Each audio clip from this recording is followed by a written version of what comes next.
Hello everyone, welcome to dear study 21। दोस्तों, dear study 21 में आपका बहुत बहुत स्वागत है। हम लोग क्लास 10 के साइंस के पोर्शन को देख रहे थे, जिसमें हम लोगों ने पहला चैप्टर और सेकंड चैप्टर मतलब रासायनिक अभिक्रिया और समीकरण, और दूसरा चैप्टर अम्ल, क्षारक और लवण, इन दोनों चैप्टर्स को हम लोगों ने बहुत ही अच्छे तरीके से देख रखा है। पहला चैप्टर जो रासायनिक अभिक्रिया और समीकरण है, इससे आपके एग्जाम में 6 नंबर का क्वेश्चन आता है। मैट्रिक जो बच्चे 10th का एग्जाम दे रहे हैं बोर्ड का, उनके एग्जाम में जैक बोर्ड में 6 नंबर का क्वेश्चन आता है चैप्टर 1 से, जिसमें से एक क्वेश्चन 1 नंबर का रहेगा, एक 2 नंबर का क्वेश्चन रहेगा और एक 3 नंबर का क्वेश्चन रहेगा।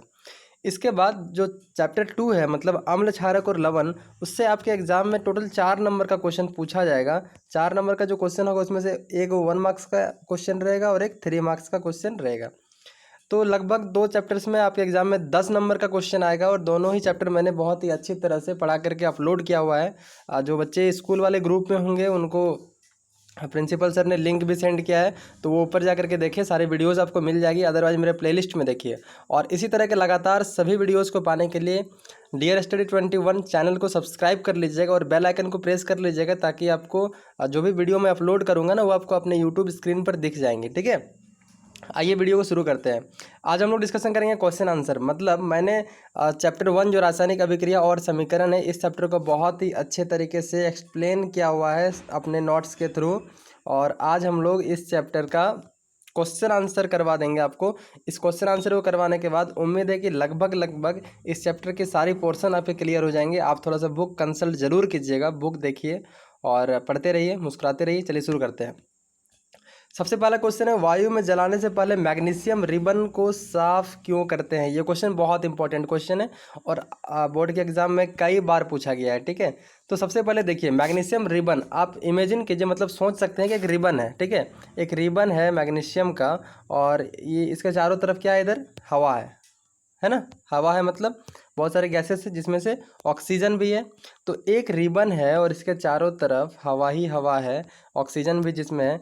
तो ये जो मैग्नीशियम का रिबन है ना, ये इन्वायरमेंट में जो ऑक्सीजन अवेलेबल है उसके साथ ये रिएक्शन कर लेगा, मतलब मैग्नीशियम प्लस ऑक्सीजन। जब मैग्नीशियम ऑक्सीजन के साथ अभिक्रिया कर लेता है वायुमंडल में, तो वो क्या बना लेता है, वो बना लेता है मैग्नीशियम ऑक्साइड। ठीक है, MgO। और यही मैग्नीशियम ऑक्साइड जो मैग्नीशियम रिबन होता है ना, इसके ऊपर ये परत के रूप में बैठ जाता है। ठीक है, तो क्वेश्चन आपका क्या है कि वायु में जलाने से पहले मैग्नीशियम रिबन को साफ क्यों करते हैं। तो आप ही सोचिए कि अगर आपके सामने एक प्लास्टिक का टुकड़ा है जिसमें बहुत सारी मिट्टियां लगी हुई है ऊपर से, अगर आप उसमें माचिस से आग लगा रहे हैं, तो क्या उस प्लास्टिक को जला पाएंगे? नहीं जला पाएंगे। क्यों? क्योंकि उसके ऊपर में बहुत सारी मिट्टियां लगी हुई है। तो आप पहले उन मिट्टी को साफ करेंगे, फिर आप प्लास्टिक में आग लगाएंगे तो लग जाएगा।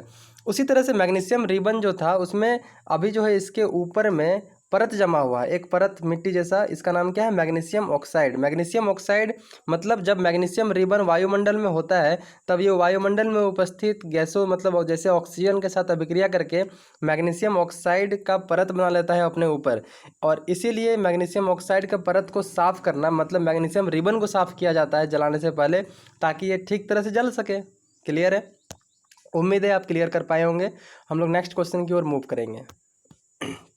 जो बच्चे नए हैं, चैनल को सब्सक्राइब करने के लिए नहीं भूलिएगा। आपको यहाँ पर डिटेल में पढ़ाया जाएगा। किसी तरह की कोई दिक्कत नहीं होगी जब तक आपके स्कूल्स ट्यूशन्स नहीं खुल जाते हैं। उसके बाद भी हम लोग बहुत सारे पोर्शंस को देखते रहेंगे। सेकंड क्वेश्चन क्या है, निम्नलिखित रासायनिक अभिक्रियाओं के लिए संतुलित रासायनिक समीकरण लिखिए। संतुलित रासायनिक समीकरण लिखना, ये मैंने एक अलग ही इसके लिए वीडियो बना रखा है, क्योंकि ये बहुत इंपॉर्टेंट टॉपिक हो जाता है, किसी भी रासायनिक समीकरण को संतुलित करना। ठीक है, तो आप डिटेल में वो वीडियो मेरा देख लीजिएगा। हालांकि फिर भी हम आज क्वेश्चन को यहाँ पर सॉल्व कर देते हैं। आपका क्वेश्चन क्या है, पहला, hydrogen plus chlorine reaction hydrogen chloride. आपको एक अभिक्रिया दिया हुआ है, इसको रासायनिक समीकरण के रूप में लिखना है। तो हाइड्रोजन क्या होता है? H2। जब किसी रासायनिक अभिक्रिया को संकेतों या सूत्रों के माध्यम से लिखा जाता है, तब उसको रासायनिक समीकरण कहते हैं। आप देखिए यहाँ पर आपको जो क्वेश्चन दिया हुआ है वो हिंदी में लिखा हुआ है, hydrogen plus chloride reaction hydrogen chloride. मतलब ये क्या है? ये एक रासायनिक अभिक्रिया है। आपको क्या लिखना है? रासायनिक समीकरण, वो भी संतुलित रासायनिक समीकरण। तो समीकरण का मतलब उसको सूत्रों के माध्यम से लिखना है। ठीक है, तो हाइड्रोजन के लिए आप क्या लिखेंगे? H2 लिखेंगे। सॉरी, हाँ ठीक है, हाइड्रोजन के लिए आप H2 लिखेंगे, क्लोरीन के लिए आप Cl2 लिखेंगे। फिर रिएक्शन होके हाइड्रोजन क्लोराइड के लिए आप क्या लिखेंगे? HCl। ठीक है, 1 सेकेंड। यस, ठीक है।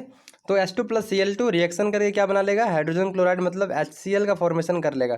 तो हम लोग को बैलेंस करना है। देखिए हाइड्रोजन 2 है, क्लोरीन भी 2 है, तो क्या करेंगे HCl के आगे तरफ हम लोग 2 लगा देंगे, मतलब H2 plus Cl2 reaction 2HCl। देखिए अब ये हम लोग का बैलेंस हो गया। सेकेंड क्वेश्चन क्या है, barium chloride plus aluminium sulphate, barium chloride plus aluminium sulphate reaction barium sulphate plus aluminium chloride. तो बेरियम क्लोराइड का फॉर्मूला क्या होता है, BaCl2 होता है, प्लस एल्युमिनियम सल्फेट का Al2SO4 3 होता है। फिर बेरियम सल्फेट का क्या बन जाता है, BaSO4 प्लस एल्युमिनियम क्लोराइड का AlCl3। तो आप यहाँ पर जब इसको बैलेंस करेंगे तो आप देख पाएंगे कि ये Ba है और ये SO4 है, ये मिलकर क्या बनाता है, BaSO4 बनाता है। लेकिन SO4 देखिए यहाँ पर कितना है, 3 है, तो हम लोग यहाँ पे 3 अगर लगाएंगे तो यहाँ पर हम लोग को 3 लगाना पड़ेगा, 3BaCl2, तब जाके वहाँ 3BaSO4 बनेगा। आप इस तरह से इक्वेशन को बैलेंस कर पाएंगे। मेरे रासायनिक समीकरण को संतुलित करने वाला वीडियो है ना, उसको आप देख लीजिएगा, ठीक है। यहाँ पर थोड़ा क्लियर नहीं लिखा पा रहा है। इसी तरह से सोडियम प्लस जल, तो सोडियम का क्या होता है, Na होता है, प्लस जल का क्या होता है, H2O होता है। रिएक्शन करके सोडियम हाइड्रोक्साइड मतलब NaOH बना लीजिएगा, और हाइड्रोजन मतलब प्लस H2 करके निकाल दीजिएगा, ठीक है। तो और बैलेंस कर लीजिएगा। नेक्स्ट क्वेश्चन क्या है, निम्नलिखित अभिक्रियाओं के लिए उनकी अवस्था के संकेतों के साथ संतुलित रासायनिक समीकरण लिखिए। अब आपको अवस्था भी लिखना है, मतलब स्टेट, सॉलिड स्टेट में है कि लिक्विड में है कि गैसियस स्टेट में है, ठीक है। जब बेरियम क्लोराइड तथा सोडियम सल्फेट के विलयन अभिक्रिया करके सोडियम क्लोराइड का विलयन तथा अघुलनशील बेरियम सल्फेट का निर्माण करते हैं, ठीक है। तो ये क्वेश्चन जो है डायरेक्टली आपको एनसीईआरटी के बुक, क्वेश्चन तो आप देख ही पा रहे हैं डायरेक्टली बुक से ही है, लेकिन इसका सॉल्यूशन भी बुक में ही दिया हुआ है। जब आप अवक्षेपण अभिक्रिया पढ़ेंगे ना, जिसमें बेरियम सल्फेट का अवक्षेप बनता है वाइट प्रेसिपिटेट के रूप में, तो वहाँ पर आपको एक इसका इक्वेशन मिल जाएगा, ठीक है। Barium chloride BaCl2 sodium sulphate Na2SO4 अभिक्रिया करके सोडियम क्लोराइड मतलब NaCl और अघुलनशील बेरियम सल्फेट मतलब BaSO4 का वाइट प्रेसिपिटेट बनाता है। तो आप इसको लिख पाएंगे, उम्मीद है। थोड़ा सा प्रयास कीजिए, कुछ कुछ क्वेश्चन अपने से भी बनाइए। नेक्स्ट क्वेश्चन है, ये भी क्वेश्चन बहुत इंपॉर्टेंट है और कई बार आपके एग्जाम में पूछा गया है। किसी पदार्थ X के विलयन का उपयोग सफेदी करने के लिए करते हैं। तो किसका विलयन का उपयोग सफेदी मतलब पेंट करने के लिए करते हैं, तो चूना का विलयन का उपयोग। तो X का नाम क्या होगा, X का नाम और इसका सूत्र। तो नाम आप क्या लिखेंगे, नाम में आप लिखेंगे इसका नाम होगा चूना, ठीक है। या फिर आप इसको कच्चा चूना लिखेंगे तो ज़्यादा अच्छा होगा, कच्चा चूना। हम लोग मार्केट से क्या लाते हैं, कच्चा चूना लाते हैं। इसका फॉर्मूला होता है CaO मतलब कैल्शियम ऑक्साइड, क्लियर है। फिर इसी क्वेश्चन का पार्ट 2 है कि ये जो पदार्थ है ना, ये जो X है उसको, जिसका नाम चूना निकला है, उसको जल के साथ अभिक्रिया करवाइए, ठीक है। तो जल के साथ अभिक्रिया चलिए करवाते हैं। पदार्थ क्या हम लोग का CaO है, मतलब हम लोग मार्केट से कच्चा चूना ले आए, चूना लाते हैं, फिर आप उसमें क्या डालते हैं, पानी डालते हैं। जैसे आप उसमें पानी डालते हैं तो क्या बनता है, चूना थोड़ा सा गर्म होने लगता है, डबकने लगता है, आप देख पाए होंगे। इसका मतलब वो फॉर्मेशन करता है CaOH और इस तरह 2 मतलब कैल्शियम हाइड्रोक्साइड। इसको क्या बोलते हैं, इसको बोलते हैं बुझा हुआ चूना, ठीक है।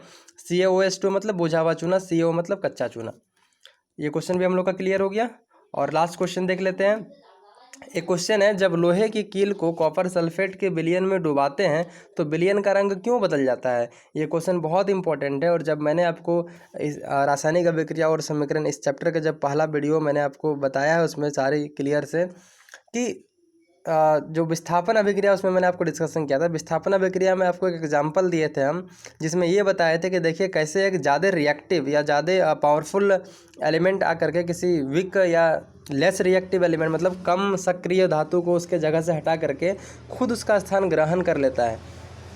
तो उसी पर मैंने ये चीज़ डिस्कशन किया था, लेकिन क्वेश्चन सामने आ ही गया है तो चलिए डिस्कशन कर ही लेते हैं। ये क्वेश्चन आपके एग्जाम में 3 नंबर का पूछता है। जब लोहे की कील को कॉपर सल्फेट के विलयन में डुबाते हैं, तो पहले इक्वेशन लिख लेते हैं, ठीक है। लोहे की कील है मतलब ये एक लोहा ले लेते हैं, लोहा ले लिया हमने। इसको किसके पास ले जाएंगे, इसको ले जाएंगे कॉपर सल्फेट के विलयन में मतलब CuSO4। तो क्या होगा, देखिए यहाँ पर 2 धातु है मतलब 2 तत्व है, एक कॉपर है एक Fe है।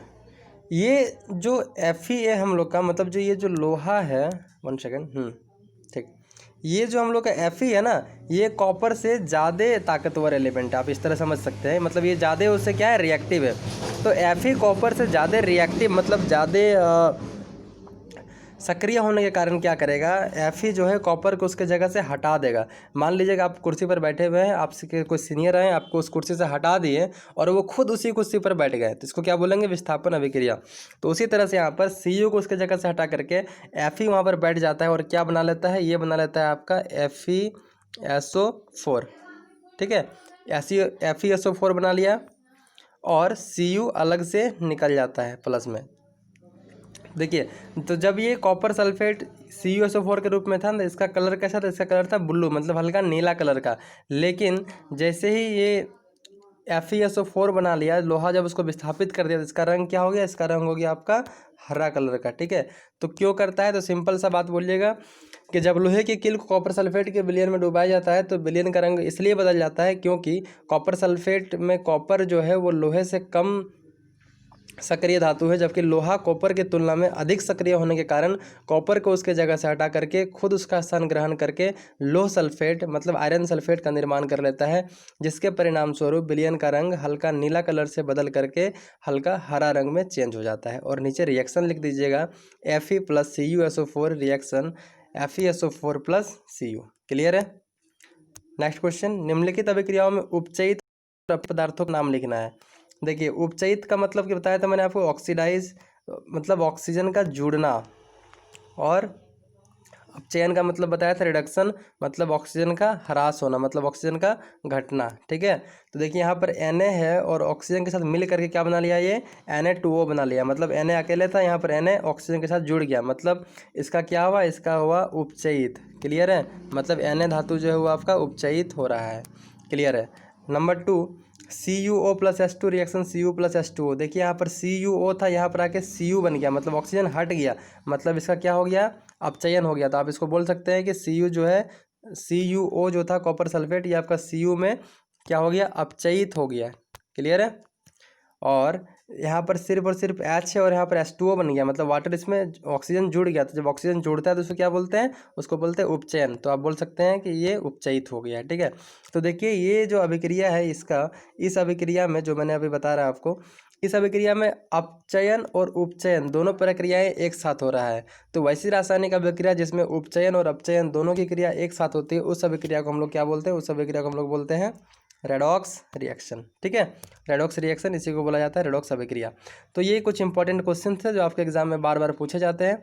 उम्मीद है कि इन प्रश्नों की से आपको बहुत ज़्यादा तो नहीं, लेकिन एक रूपरेखा तैयार कीजिएगा और इन रूपरेखा को तैयार करके आप आगे प्रश्नों को हल करने का प्रयास करेंगे और एक अच्छा प्रदर्शन करेंगे। एक क्वेश्चन छूट गया है, द्विविस्थापन अभिक्रिया का उदाहरण दीजिए। द्विविस्थापन होता है डबल डिस्प्लेसमेंट। ठीक है, मैंने आप मेरे वीडियो के पार्ट 1 को देख लीजिए, वहाँ पर मैंने डिटेल में द्विविस्थापन जितनी भी रासायनिक अभिक्रिया के प्रकार है ना, संयोजन अभिक्रिया, वियोजन अभिक्रिया, विस्थापन अभिक्रिया, द्विविस्थापन अभिक्रिया, उष्माक्षेपी अभिक्रिया, उष्माशोषी अभिक्रिया, सारे को मैंने बहुत ही डिटेल में बताया हुआ है। ठीक है, चलिए, नए हैं चैनल को सब्सक्राइब कर लीजिएगा, उन दोस्तों के साथ वीडियोज़ को शेयर कीजिए जो नहीं पढ़ पा रहे हैं, स्कूल कोचिंग दोनों बंद है। तो तब तक के लिए थैंक यू, बाय।